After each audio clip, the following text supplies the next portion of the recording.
അസംസ്കൃത വസ്തുക്കളുടെ ലഭ്യതക്കുറവ് ഹൈറേഞ്ചിൽ നിർമ്മാണ മേഖല കിതയ്ക്കുന്നു. ഹൈറേഞ്ചിലെ ക്വാറികൾ പ്രവർത്തിക്കാൻ അനുമതി നൽകാത്തതാണ് വികസനത്തെ പിന്നോട്ട് നയിക്കുന്നത്. കഴിഞ്ഞ സാമ്പത്തിക വർഷം ത്രിതല പഞ്ചായത്തുകളുടെ പല പദ്ധതികളും കരാറുകാർ ഏറ്റെടുത്തില്ല. നടപ്പിലാക്കാത്ത പദ്ധതികൾ വീണ്ടും കരാർ നൽകുവാൻ ത്രിതല പഞ്ചായത്തിൽ ഒരുങ്ങുകയാണ്. ഇടുക്കി ജില്ലയിൽ വികസനം നടത്തണമെങ്കിൽ 100 കിലോമീറ്റർ ദൂരത്ത് നിന്ന് അസംസ്കൃത വസ്തുക്കൾ എത്തിക്കേണ്ട ഗതികേടിലാണ് കരാറുകാരും. സർക്കാർ അടിയന്തരമായി പരിഹാരം ഉണ്ടാക്കിയില്ലെങ്കിൽ വികസനം ഇടുക്കിക്ക് അന്യമാകും.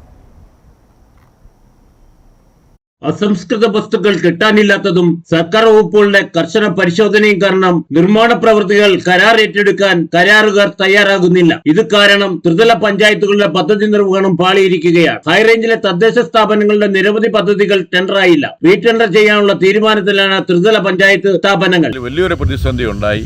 നമുക്ക് മറ്റേ സംസ്ഥാനമായ തമിഴ്നാട്ടിൽ നിന്ന് തേനി പ്രദേശത്തുമൊക്കെ 10, 80, 90 കിലോമീറ്റർ യാത്ര വീതമാണ് മെറ്റീരിയൽസ് കൊണ്ടുവരാൻ. അതുപോലെ തന്നെ തൊടുപുഴ താലൂക്കിൽ നിന്ന് മെറ്റീരിയൽസ് കൊണ്ടുവരേണ്ടതായിട്ടുണ്ട്. അതുകൊണ്ട് പല കോൺട്രാക്ടേഴ്സും ഈ വർക്ക് എടുക്കുവാൻ പോലും തയ്യാറില്ല എന്നുള്ള കാര്യം. കാരണം വെച്ചാൽ അവർക്ക് വർക്ക് എടുത്താൽ ലാഭകരമല്ലാത്തതുകൊണ്ട് അവരാരും വർക്ക് എടുക്കുന്നില്ല എന്നുള്ളതാണ്.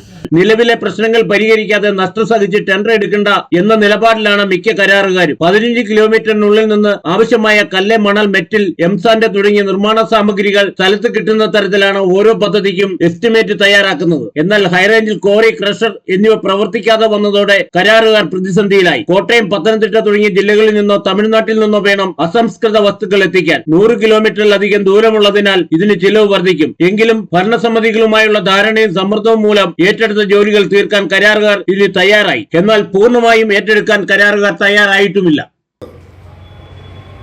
കർഷക ഉൽപ്പന്നങ്ങൾ മണലും മെറ്റലും ഇല്ലാത്തതിന്റെ പേരിൽ രൂക്ഷമായ പ്രതിസന്ധി ഉണ്ടായിക്കൊണ്ടിരിക്കുകയാണ്. ഇത് മൂലം ത്രിതല പഞ്ചായത്തിന്റെ വികസന പ്രവർത്തനങ്ങൾ ശ്രമിച്ചിരിക്കുകയാണ്. അതുപോലെ പദ്ധതി തുക ചെലവഴിക്കാൻ പറ്റാത്ത ഒരു സാഹചര്യമാണ് വന്നിരിക്കുന്നത്. വനം, പോലീസ്, മൈനിങ് ആൻഡ് ജിയോളജി തുടങ്ങിയ വകുപ്പുകളുടെയും കളക്ടറുടെ സ്പെഷ്യൽ സ്ക്വാഡും നടത്തുന്ന പരിശോധന കരാറുകാർക്ക് പ്രതിസന്ധി സൃഷ്ടിച്ചു. തമിഴ്നാട്ടിൽ നിന്ന് സാമഗ്രികൾ എത്തിക്കുമ്പോൾ അതിർത്തിയിൽ കർശന പരിശോധനയുണ്ട്. ഇതും തിരിച്ചടിയായിരിക്കുകയാണ്. അസംസ്കൃത വസ്തുക്കൾ കിട്ടാനില്ലാത്തതിനാൽ തന്നെ ലാഭമില്ലാതെയാണ് പദ്ധതി ഏറ്റെടുക്കുന്നത്. നിർമ്മാണം കഴിഞ്ഞാൽ തന്നെ സർക്കാരിന്റെ സാമ്പത്തിക പ്രതിസന്ധി കാരണം ട്രഷറിയിൽ നിന്ന് പണം കിട്ടാനും കാലതാമസം നേരിടും. അതിനു പുറമെ പിഴയൊടുക്കി എന്തിനു നഷ്ടം സഹിക്കുന്നു എന്നാണ് കരാറുകാർ ചോദിക്കുന്നത്. നിലവിൽ കഴിഞ്ഞ സാമ്പത്തിക വർഷത്തെ പദ്ധതിയുടെ റീടെൻഡർ ക്ഷണിക്കാനുള്ള നടപടിയിലാണ് തദ്ദേശ സ്ഥാപനങ്ങൾ. K Jayakumar, Idukki vision news, Upputhara.